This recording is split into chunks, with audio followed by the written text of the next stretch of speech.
ఆంధ్రప్రదేశ్ రాష్ట్రమే కాదు యావత్ ప్రపంచం కళ్ళకి కట్టినట్టుగా కనపడుతుంది వాళ్ళ రాష్ట్ర రాజధాని ఆంధ్రప్రదేశ్ రాష్ట్ర రాజధాని లేనటువంటి ఆంధ్రప్రదేశ్ రాష్ట్రానికి రాజధానిగా పిలువబడుతున్నటువంటి విజయవాడ మహానగరంలో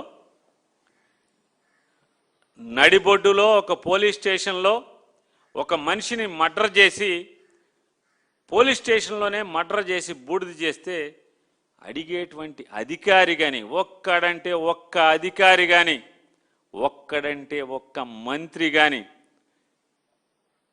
ముఖ్యమంత్రి కానీ ఒక్కరు అంటే ముఖ్యమంత్రి గారు ఎందుకంటే లా అండ్ ఆర్డర్ వారే చూస్తారు కాబట్టి డీజీపీ గారు కానీ వారు బెజవాడలో కాపురం ఉంటూ ఉంటారు.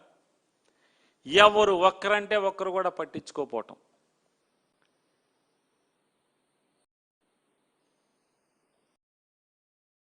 మే 6వ తారీఖున పోలీసులచే ఈరోజు లాకప్ డెత్కి కస్టోడియల్ డెత్కి గురైనటువంటి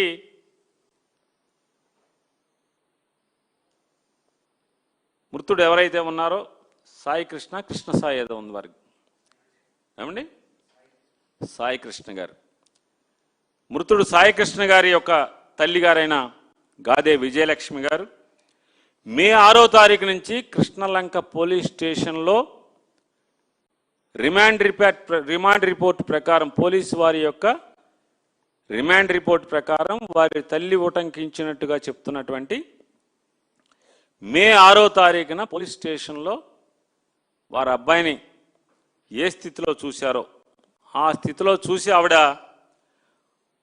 ఏడుస్తూ ఆ రోజు ఆవిడ ప్రారంభించినటువంటి రోదన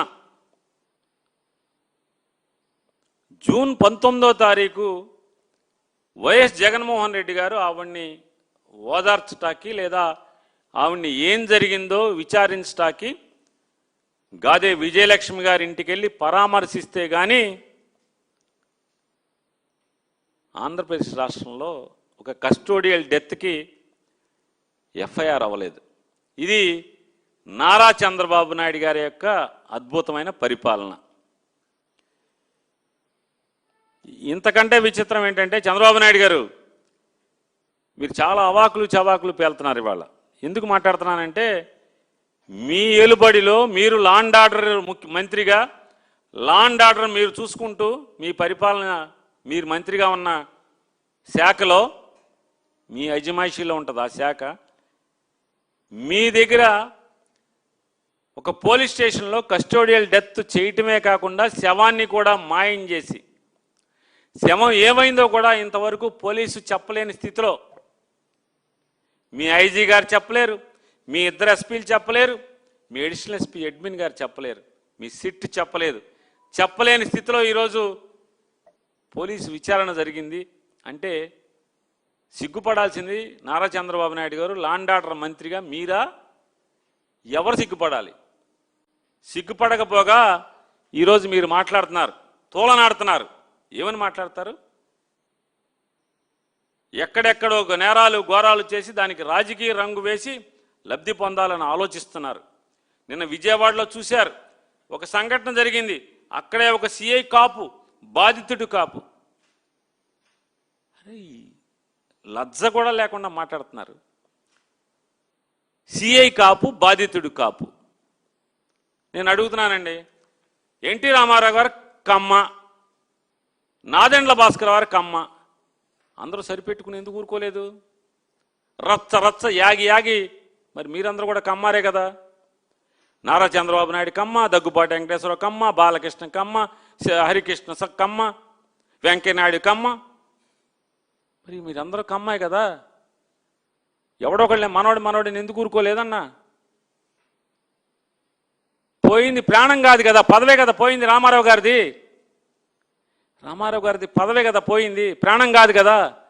కానీ ఇక్కడ చంద్రబాబు నాయుడు గారు ఆడు కాపోడు ఈడు కాపోడైనా పోయింది ప్రాణం అండి. అంటే మీకు ఒక మనిషి సామాన్యుడి ప్రాణం పోతే, ఒక కాపోడు ప్రాణం పోతే ఎంత నిర్లజ్జగా, ఎంత నిస్సిగ్గుగా, ఎంత నీచంగా మాట్లాడుతున్నారు మీరు. మీ వయసు 80 సంవత్సరాలకు దగ్గర పడుతున్నారు. మీరు మాట్లాడే ఒక రాష్ట్ర ముఖ్యమంత్రిగా ఉండి మీరు మాట్లాడే భాష చచ్చిపోయినాడు కాపు, పోలీసు చంపేసిన పోలీసు కాపు అని మీరు మాట్లాడతారు. ఇది మీ విచక్షణ, పరిపాలనా దక్షత మీది.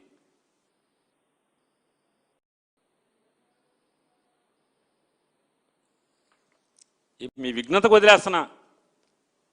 మీ భాష, మీ ప్రవర్తన, మీ నీచమైన మాటలు. ఎవడు రాజకీయ రంగు పులిమాడు? ఎవడు రాజకీయ రంగు పులిమాడండి? మీరు ముద్దు నిద్రపోతుంటే మీరు మీ కుమారుడి యొక్క ఎర్రబుక్కు రాజ్యాంగంలో పోలీసులు ఈ రకంగా బరితెగించి పోలీస్ స్టేషన్లోనే మర్డర్లు చేసి శవాన్ని బూడిద చేస్తుంటే గొంతె తరవదా ప్రతిపక్షం అని అడుగుతున్నాను. ఏం చేయాలి ప్రతిపక్షం? నారా చంద్రబాబు నాయుడు గారు ఏమనుకుంటున్నారు? పోనీ ఏం ఆశిస్తున్నారు మీరు? ఖబర్దార్, జాగ్రత్తగా ఉండండి. ఎవడు ఖబర్దార్? మీరు ఖబర్దార్, జాగ్రత్తగా ఉండండి నారా చంద్రబాబు నాయుడు గారు. రోజులు లెక్కెడుతున్నారు ప్రజలు, మీ ఖబర్దార్ అంటున్నారు మిమ్మల్ని.